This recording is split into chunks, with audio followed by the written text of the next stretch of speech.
When a Hollywood legend finally steps onto the red carpet after more than half a century away from the spotlight, the atmosphere crackles with more than mere nostalgia. It thrums with the quiet electricity of an untold story poised at last to be heard. Imagine the historic palazzo lining Venice's Grand Canal. Its ancient stones, lit by 1,000 camera flashes that burst like fireworks in the dusk. The air is thick with expectation, as cinephiles, critics, and fellow filmmakers murmur in anticipation of a moment they've long awaited. The unveiling of a new clip featuring Kim Novak, the actress whose name still evokes Hitchcockian thrills and mid-century glamour. When she appears, slender, silver-haired, eyes bright as when she first faced the camera, there is a collective inhalation, a hush so reverent it seems to cradle her presence. This is no mere tribute. It is the culmination of a lifetime spent wrestling with perception, refusing studio-made identities, and quietly holding onto the one truth she has always known, her own. The clip opens in dim light, a nod to the chiaroscuro style of the films that once defined her career. We hear her voice, low and steady, drifting in like distant music. "I was a disappointment to my father," she says. Those 5 words carry the weight of 1,000 unspoken scenes. The long drives home after failed auditions, the whispered warnings backstage, the lingering doubt of a girl who wanted nothing more than to be seen. When she adds, "He felt Hollywood was evil," you sense the ache behind each syllable, the rift between immigrant conservatism and the paean to freedom that the motion picture world promised. It's a confession delivered without bombast, yet it lands with seismic force, shattering any illusions that glamour and stardom are built solely on red carpets and applause. As the orchestral score swells, the screen cuts to a stylized representation of the studio lot where Kim's dreams first took root. Steel girders loom overhead, and the hum of projectors echoes like a distant heartbeat. Here she introduces us to the character of Jean Eagles, a woman whose ambition knew no moral bounds, who would do anything to get ahead. She pauses, the camera lingering on her profile, and then in a tone equal parts defiant and rueful, she insists, "Well, that's not me at all." In that moment, she draws an unbreakable line between the artifice of performance and the core of her own identity. It's a revelation that resonates far beyond the confines of this single frame.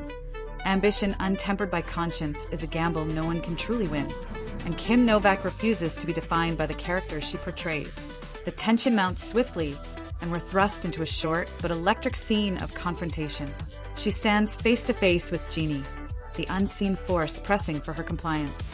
"Take your hands off of me," she declares, her voice trembling just enough to betray the vulnerability beneath the steel. "I don't want your help. I don't want you to wait for me or to take me home. And I don't want you to love me." It's a line delivered with the precision of someone who's played myriad roles but never felt quite at home in any of them. Her raised hand, a silent barrier, speaks volumes about the battles waged behind closed doors. The fight to maintain self-possession in an arena built on projection and illusion. For a second, the audience holds its breath, caught between empathy and awe. When the frame fades to black, Kim Novak returns off-screen to reflect on the cost of a life in performance. "In Hollywood, you're always playing so many different roles," she says, drawing on decades of experience.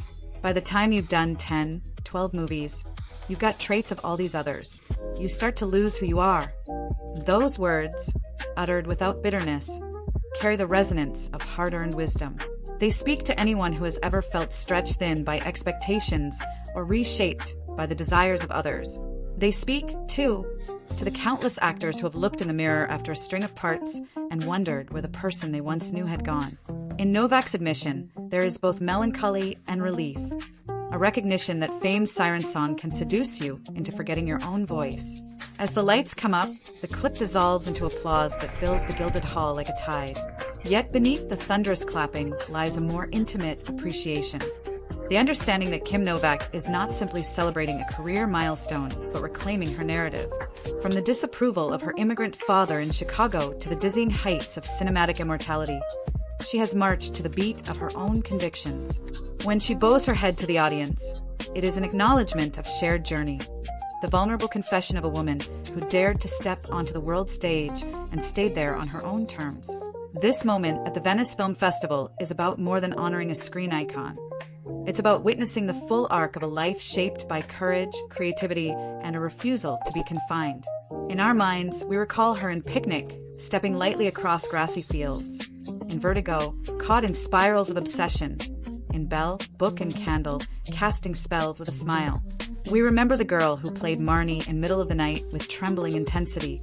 And we remember the woman who walked away from Hollywood when its bright lights threatened to eclipse her. Tonight, she returns not as a relic of a bygone era, but as a living testament to reinvention. As the final notes of the score linger, Novak stands alone on the stage. The cameras flash once more, and for a fleeting instant, she appears to be looking not at the crowd, but into her own past. Into every audition room where her hands trembled. Every contract negotiation that tested her resolve. Every night spent painting canvases that no one else would see. She takes a breath, and in that silent pause, we recognize that this is her gift to us. The assurance that authenticity can survive even the most consuming illusions. When she steps back, the applause swells once again, and we rise with her, honoring not just an actress but a woman who has mastered the art of staying true. For those gathered in Venice and for audiences around the globe tuning in, this is more than an anniversary or a retrospective. It is a declaration of the power of personal truth. Kim Novak has known the sting of disappointment, the weight of typecasting, and the loneliness of creative exile. She has felt the dizzying highs of success and the hollow ache of being misunderstood. But tonight, on this storied stage, she stands triumphant, her story finally told in her own voice. The clip may be brief, but its echo will last far longer than any single performance. In the quiet that follows the final curtain, we understand that this is her true masterpiece, a life lived with integrity, unveiled at last for all to see.